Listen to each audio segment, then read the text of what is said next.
What's up, YouTube? It's Mike back with another video. I wanted to take you guys through what I do for maintenance on the 1100 weekly, maybe every like 3 to 4 days. It's really just changing mechanical filtration. So I'll show you how I do it.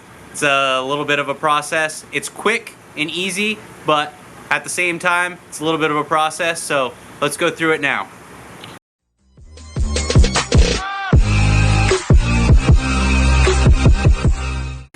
So the overhead sump of the 1100 has 4 filter socks. I made kind of a racking system up there for them. You can see that in a previous video I made on the filtration for this tank. But basically 4 socks up there that I got to change out every 3 days, every 3 to 4 days, something like that. 2 of them get a higher flow rate than the other 2 outer ones, so they clog a little bit quicker. But I tend to change them all at the same time anyway, so I'll show you how I go up. I'm going to change the 2 on this side. It's hard for me to reach across the sump to do all 4 at once. I can do it, but I'm like really leaning over, so in this case I'm just going to do 2 at once to kind of show you how I do it. So I've got a step ladder here that I use to get up onto the tank, and I've got a bucket here which I've got some already dirty socks in. I'm going to take this up, change out 2 of them now.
Okay, so that's pretty much it for that side. Now I'm just gonna come up on this side and do the same thing for the other 2 socks. Okay, so same deal, step ladder, got a bucket, and 2 socks, 2 clean socks.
Alright, and that is basically it. Now we just gotta clean the socks.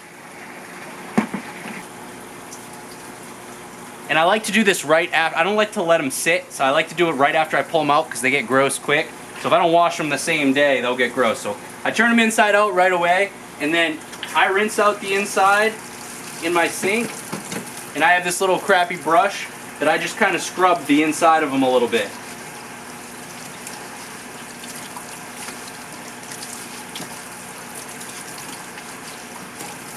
From there, I'm going to throw them right into our washer, and I'm going to wash them with bleach.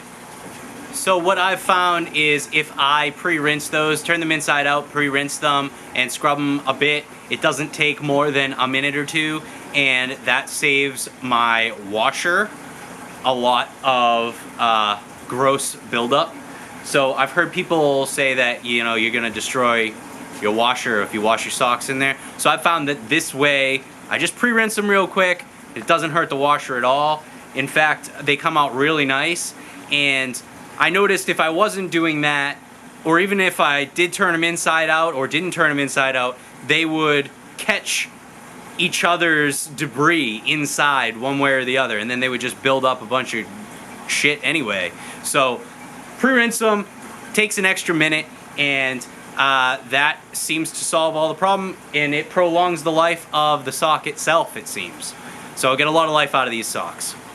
So the only other thing that I really have to do as far as mechanical filtration for this system is all of the returns for this tank come back into the 1100, and I want to kind of mechanically filter that water as it comes out of the 300 gallon. So here's what I have done. So we have 3 overflows that come out of the 300 to handle that volume, and they dump right in here. If you have been following me for a little while, you may have noticed that I used to have a filter sock on this as well, but it was very ugly.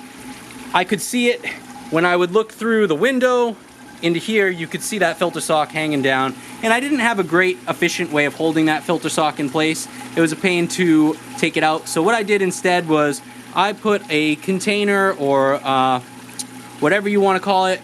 I purchased like a little plastic container from Walmart, and I decided to use polyfill for this instead. So all I do here is just swap out a sheet of polyfill. So I cut these big sheets here.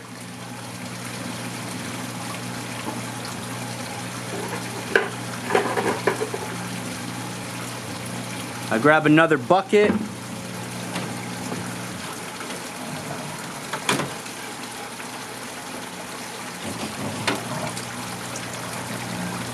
Pull this gross one out. Put a nice new one in here.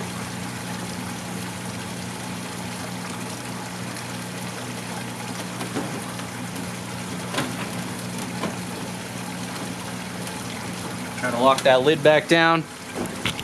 And that is basically it for that. So 4 mechanical socks in the sump and 1 small sheet of polyfill in this little container here, and that is it for mechanical filtration for the 300 and for the 1100. So that is what mechanically filters all 1600 gallons total. Correction, with the addition of the 2 FX6 that I just recently put on the system, but it ran without those for months. So it's pretty much just been the filter socks and that polyfill for almost a year now, until the addition of these 2 FX6s. So that filtration actually handles quite a large bile load, as you guys can see. Very efficient and really easy maintenance wise. Very important for me to keep that maintenance as low as possible, and it's taken me a long time to get things to the point that they're at now, where I don't have to do a ton of work cleaning canisters or cleaning hang on the backs or whatever it may be. Even polyfill, switching that out in certain situations can be a hassle. So this is very efficient, and as you can see, the tank stays very clear. Now, most mechanical buildup that would usually build up on the floor, I never have to siphon this. The stingrays and all the other fish move stuff around enough that the pumps, which are located in the front corners, get most of that. So I don't have to do anything within the tank other than scrub it, which can be a pretty big pain. I'm not gonna lie, it is not easy to scrub the bottom of this, but I have found ways to make that a little bit easier on myself anyway. So the only other thing that's really new is I had to move the other Xingu bass out of here again. I have a feeling it was the problem with stressing my Ocellaris. So you can see she's stressed. still, though, so I'm kind of worried. The other problem might potentially be this clown knife, and they are known for getting aggressive. But I haven't really seen him pick on her, so it's hard for me to pinpoint that. What I really got to do is sit here, watch the tank with the lights off for a while, and see what happens. But I do have a feeling this clown knife might be becoming a problem. It's gotten very comfortable and very aggressive, so that might be her stress also. But I have noticed a visible difference in her since adding those Xingu bass, and then the Xingu, one of them got very aggressive with the other, so I had to move the first one out, and now I have moved both of them over to here. And they're both totally fine, but they're just sulking because they're in a small tank. I might set up the 180 just for them so I can continue to grow them out. I'm not sure. You guys let me know in the comments down below what you think I should do. I could probably either run this halfway or even just run it full and divide it in half and then grow them out in the 180, but I haven't decided yet. But the 55 is a good quarantine tank for them now, just to let them de-stress and get back to the way they were before I added them to the 1100. So that didn't work out, but we will try to fix it and give them a better space, possibly in this 180. You guys let me know. The only other thing that has happened recently is I did frame the back wall, which is kind of part of, well, what you might want to call phase 4 of the project that I'm working on. So I've got most of the framing done, and I started doing some of the electrical to prep that. I'm doing what I can anyway myself. And I set up a really ghetto squat rack and bench press just because I can't go to the gym right now. But other than that, just getting everything ready for drywall. Still a long way to go, but it is coming along. That is mostly what I've been working on for the past week, doing some additional tiling.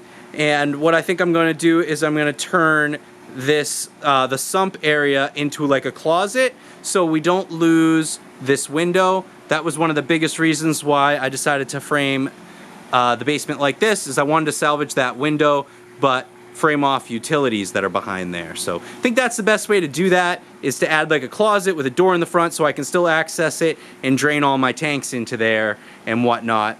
And if we ever had any problems, easy solution to being able to do maintenance on the sump pump if it's ever necessary. So that's pretty much it, guys. Please don't forget to comment, like, subscribe, and I will see you in the next video.